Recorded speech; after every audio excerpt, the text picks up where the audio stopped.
কোনোভাবেই volunteer service মেনে নেব না, সমস্ত ওএমআর প্রকাশ্যে আনুন। সসম্মানে চাকরি ফেরত দিতে হবে, দায়িত্ব আপনার। ঘোষণা করে মেদিনীপুর শহরে ফের বিক্ষোভ অবরোধ এসএসসির চাকরিহারা শিক্ষক শিক্ষিকাদের।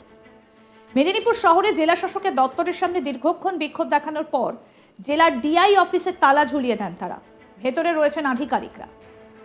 এসএসসির চাকরিহারাদের ফের বিক্ষোভ মেদিনীপুর শহরে। মেদিনীপুর শহরে জেলা শাসকের দপ্তরের সামনে টায়ার জ্বালিয়ে রাস্তা অবরোধ করে বিক্ষোভ দেখালেন শতাধিক শিক্ষক শিক্ষিকা। হাতে হাত ধরে রাস্তা বন্ধ করে দেন তারা। বেলা 12টা থেকে দীর্ঘক্ষণ অবরোধ বিক্ষোভ চলতে থাকে। উত্তেজনা সামাল দিতে সেখানে উপস্থিত থাকতে হয় পুলিশকে, তবে খুব বেশি বাধা দিতে পারেনি পুলিশ।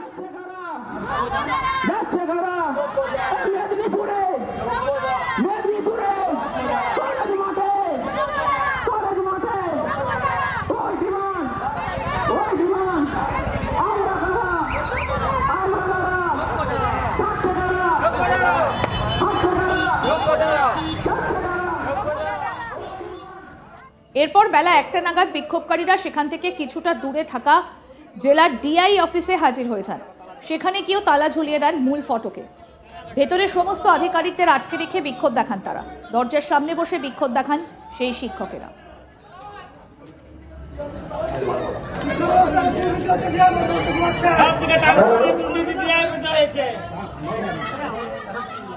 চাকরিহারা সুভাষ মাইতি কি বলছেন শোনাবো।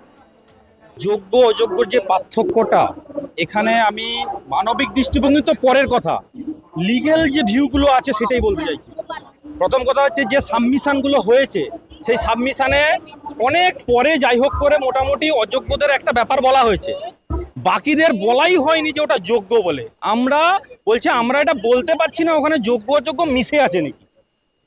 ক্লিয়ার ব্যাপারটা বোঝা গেছে? তাহলে এখন উপায় কি? মিরর ইমেজ আছে কি নেই সে তো পরের কথা, নেই বলছে, কিন্তু আমাদের দৃঢ় বিশ্বাস এবং যে বেলা ত্রিবেদীর বেঞ্চে যেখানে এসএসসি সাবমিশন করেছে যে আমাদের মিরর ইমেজ রেখে আমরা ফিজিক্যাল ওএমআর ডিস্ট্রাকশন করেছি, সেইটা যখন হাইকোর্টে এলো ওই ক্রুশিয়াল পয়েন্টে কি করে মিরর ইমেজটা উড়ে গেল, এটা তো ক্রুশিয়াল পয়েন্ট। 1 নম্বর কথা। 2 নম্বর কথা, তা বাদেও এখন একটা উপায় আছে।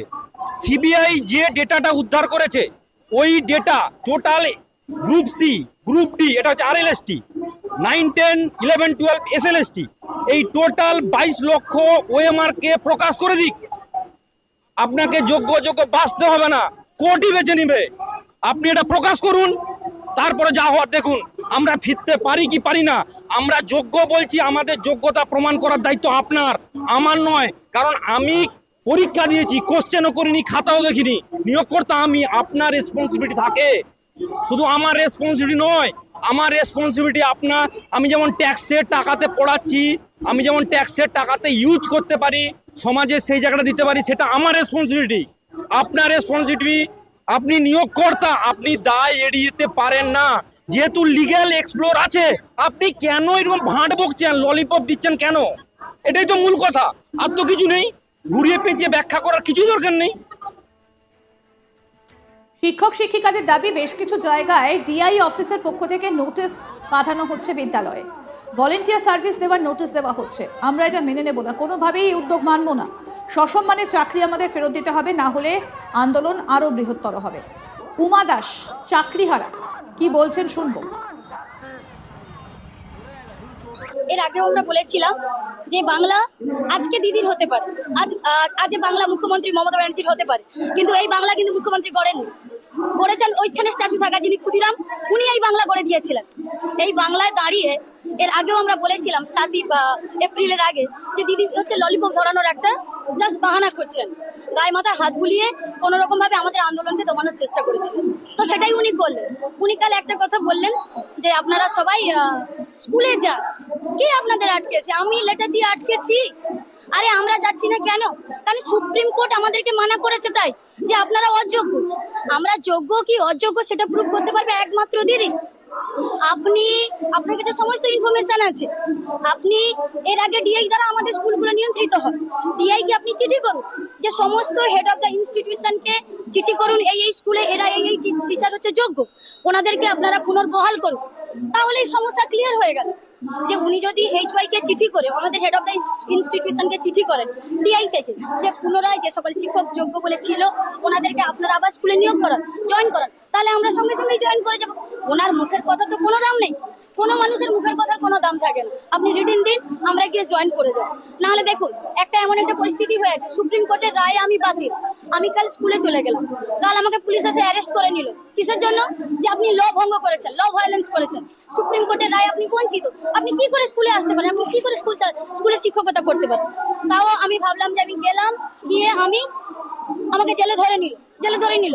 এবার উনি এটাও প্রচার করতে পারেন যে বিরোধীরা স্কুল অচল হয়ে গেছে, তাই আমি ভলেন্টারি শিক্ষক বা স্বেচ্ছাসেবক শিক্ষক হিসেবে পাঠিয়েছি, বা শিক্ষকরা নিজের স্বেচ্ছায় গেছেন, কিন্তু বিরোধীরা চক্রান্ত করে আমার বাংলাকে অচল করার জন্য অযোগ্য শিক্ষককে পাঠিয়েছে বা জেলে ধরিয়ে দিয়েছে।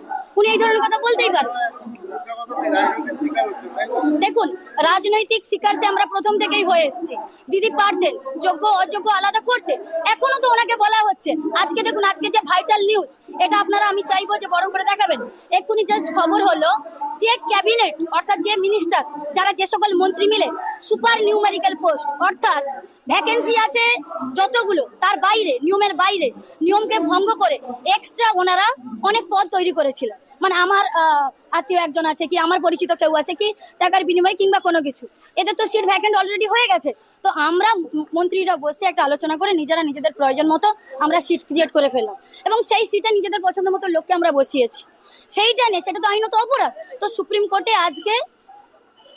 কোর্টে এইটা নিয়ে আজকে একটা ক্যাবিনেটদের মানে মন্ত্রীদের নিয়ে একটা রায় ছিল। ওখানে গিয়ে কি করলো না, মন্ত্রীরা সবাই ছাড়া পেয়ে গেলেন, এবং CGI সিনিয়র জাস্টিস বলেছেন যদি রাজ্য সরকার এখনো পর্যন্ত সেগ্রিগেশন করে দিতে পারেন, তাহলে আমাদেরকেও উনি হয়তো যারা যোগ্য তাদেরকে মুক্তি দিতে পারেন। চাকরি প্রার্থীদের একটা অংশের আরো দাবি, পুরো মন্ত্রিসভার নিয়ম ভেঙে সুপার নিউমেরিক পোস্ট তৈরি করে দুর্নীতি করলো, অথচ সুপ্রিম কোর্ট তাদের ছাড় দিয়ে দিল। কি বলছেন আরো এক চাকরিহারা সঙ্গীতা, শুনবো তার কথা। তালা লাগালাম কেন? আমরা আন্দোলন করতে চাইছি, আমাদের সসম্মানে স্কুলে ফেরত দিতে হবে। বিভিন্ন জায়গায় DI অফিস থেকে নোটিশ আসছে যে সিভিক যে মানে ভলেন্টিয়ার যে চাকরির কথা কালকে বলেছিলেন, সেই নিয়ে নোটিশ আসছে, মেল আসছে। আমরা এই ভলেন্টিয়ার সার্ভিস আমরা মানছি না, মানবো না।